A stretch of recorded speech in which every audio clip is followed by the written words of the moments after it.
Thank you all for being here. Today's hearing continues the Permanent Subcommittee on Investigation's work to combat the opioid epidemic that is gripping our communities around the country. Last Congress, the subcommittee issued a bipartisan report on opioid-related fraud and abuse in the Medicare Part D program. This Congress, the subcommittee held a hearing on the growing problem of individuals buying illicit opioids over the Internet and shipping them to the United States through the mail. The opioid crisis, sadly, continues to get worse, not better. Last month, the Center for Disease Control reported that more than 63,000 Americans died in 2016 from drug overdoses. Indications are that number increased in 2017. These overdose deaths are shocking. The number of deaths continue to grow. My own home state of Ohio, we were told recently, is now second in the country in terms of overdose deaths. It's heartbreaking.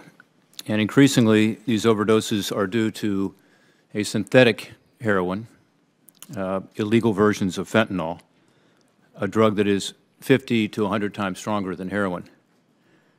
In fact, in Ohio, fentanyl and its variations were involved in 60% of the overdose deaths last year. So it's become the #1 killer in Ohio. The vast majority of illegal fentanyl is purchased online from labs in China and then shipped to the United States through the mail. We'll hear from the Drug Enforcement Agency today about that. But I think it's shocking to people when they find out that this is coming through our U.S. mail system. Last night, the subcommittee released its bipartisan report. I hope you all have seen it, how criminals exploit vulnerabilities in international mail and use the U.S. Postal Service to ship illicit opioids into our country. Without objection, I would move that the subcommittee's report be read into the record. After our initial 2017 hearing, we set out to find out how easy it is to purchase fentanyl online and how it was shipped to the United States. What we discovered, of course, was it was shockingly easy to do so. All you had to do was search fentanyl for sale. That simple search returned hundreds of websites, many affiliated with Chinese labs, all openly advertising illegal drugs. The field was narrowed to just 6 websites, and we sent emails asking basic questions about how to purchase and ship fentanyl to the United States. These online sellers were quick to respond, unafraid of getting caught, apparently, and ready to make a deal. You'll see that in the report. They offered discounts for bulk purchases, even tried to upsell us to carfentanil, a more powerful synthetic heroin that is so strong it's used as an elephant tranquilizer. Ordering these drugs was as easy as buying any other product online. I must note our subcommittee never completed a purchase of drugs online. It was just too dangerous to risk exposing someone to deadly fentanyl during delivery. But we did use the online seller's payment information to determine if others were buying. And of course, we found out they were. Just from these 6 websites alone, we identified more than 500 payments to online sellers by more than 300 Americans, totaling $230,000, most of which occurred over the last 2 years. So this is just a small sample, only 6 websites, and then frankly we used just one payment system to be able to identify some of these buyers. The 300 people, by the way, were located in 43 different states, with individuals in my home state of Ohio, Pennsylvania, and Florida sending the most money to online sellers. The map that we have back here behind us shows the concentration of where most of the purchases were made. That's also in the report. We also asked how the online sellers would ship the drugs to us.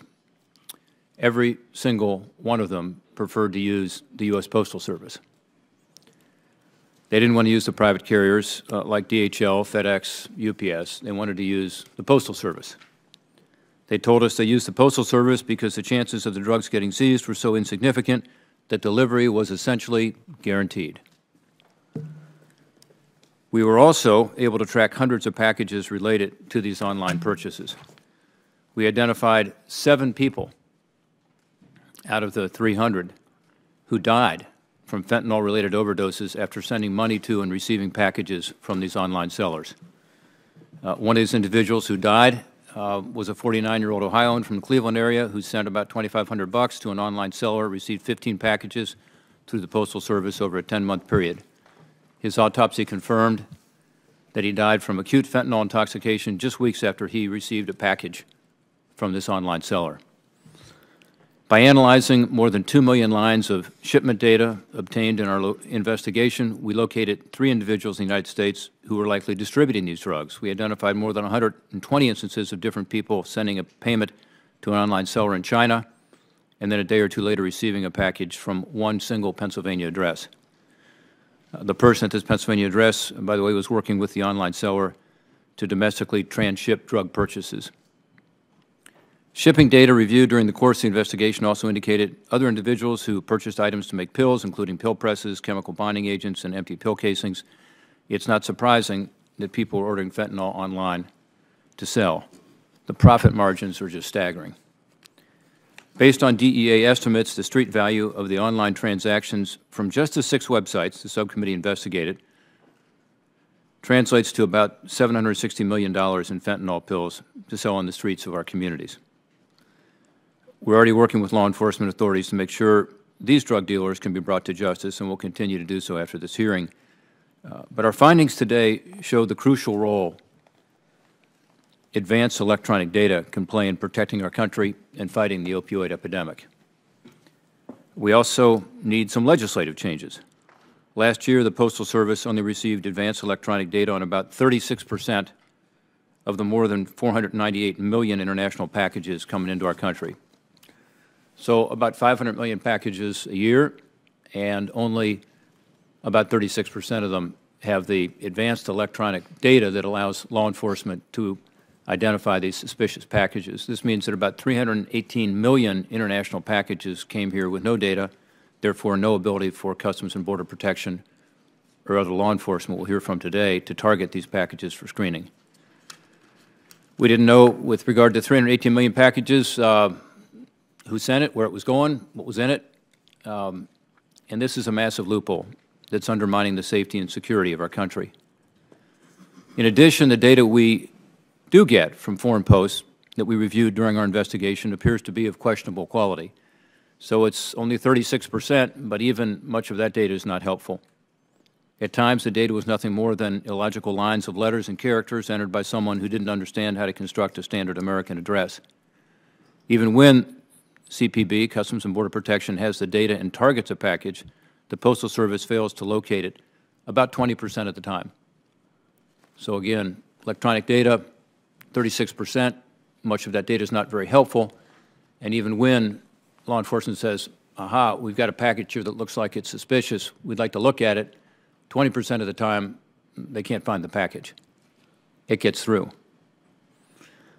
What we are left with is a federal government whose policies and procedures are wholly inadequate to prevent the use of international mail to ship illegal synthetic opioids into the United States. In contrast, our Postal Service provides data on about 90% of the packages that it ships to foreign posts. So about 90% of what we send out, we do provide that electronic data to foreign governments. After September 11th, 2001, the terrorist attacks on that day, collecting advanced electronic data was identified as a national priority for all the right reasons. In 2002, in fact, Congress required private carriers to collect this data. So UPS, FedEx, DHL, others were required to collect it. It was left up to the discretion of the Postmaster General and the Treasury Department with regard to the Postal Service. They were encouraged to do it, encouraged to study it, but it was left up to their discretion. For more than a dozen years, nothing happened, essentially, leaving Customs and Border Protection to manually inspect targeted packages, which is the equivalent, of course, of finding a needle in a haystack. Again, now 500 million packages. Then it wasn't that many, but hundreds of millions. To their credit, the Postal Service and CPB started a pilot program in late 2015 to target suspicious packages from China using advanced electronic data. But our investigation found a lack of planning, the different missions of the agencies, and personality conflicts hampered the success even of the pilot program that was started in 2015. That pilot program, by the way, started at JFK, and our investigators were able to see that in action. Despite these problems, the Postal Service's head of global trade compliance wrote that the pilot programs allowed them to, quote, put a positive spin, end quote, on stopping opioids. While both CPB and the Postal Service agreed the pilot should be rolled out to all international mail facilities, they only started that after this subcommittee held its May 2017 hearing. We're glad they did it. We're glad the hearing encouraged them to do it. We learned that this process was conveniently completed just days in advance of this hearing. So earlier this week, again, I think this hearing probably motivated some action, which is good, but this should have been a priority without having to hold this hearing. It shouldn't take a congressional investigation into the Postal Service and what's happening with international mail to get our government to do its job.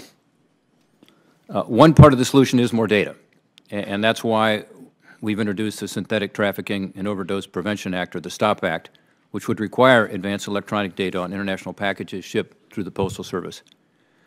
We currently have 29 co-sponsors from both sides of the aisle, and I know this report and hearing will put pressure on us here in the Senate to finally take some action. I really want to thank Senator Carper and his staff for working with us so closely on this investigation. There's a lot more to be done to turn the tide of the opioid addiction, clearly, but stopping these deadly drugs from ever reaching our streets is certainly a good start. As the co-author of the Comprehensive Addiction Recovery Act, I've focused most of my career, actually over the last 20-some years, on prevention, treatment, longer-term recovery. That's all important. But to keep this poison from coming into our communities is something we can do and should do. Just in the past week, near Toledo, Ohio, 5 individuals overdosed and 3 died, fentanyl-related overdoses. It's so bad that officials issued an opioid advisory warning to the public, begging them to stay away from what was clearly a, quote, bad batch of opioids in Northwest Ohio. How many more people have to die before this poison stops coming into our communities? Before we take the steps, the simple steps, to at least understand where the suspicious packages are, how to get them offline, and not delivered to a P.O. box here in America. How many people have to die before this happens? Yes, the Postal Service is in desperate need of comprehensive reform, and nobody has been more involved with that than Senator Carper. But it's shocking that we are still so unprepared to police the mail arriving into our country. Again, I want to thank Senator Carper and his staff for working so closely with us. Chairman of the full committee has now joined us. Senator Johnson, I'm going to ask him if he has any brief opening remarks, and I will turn it over to the ranking member, Senator Carper.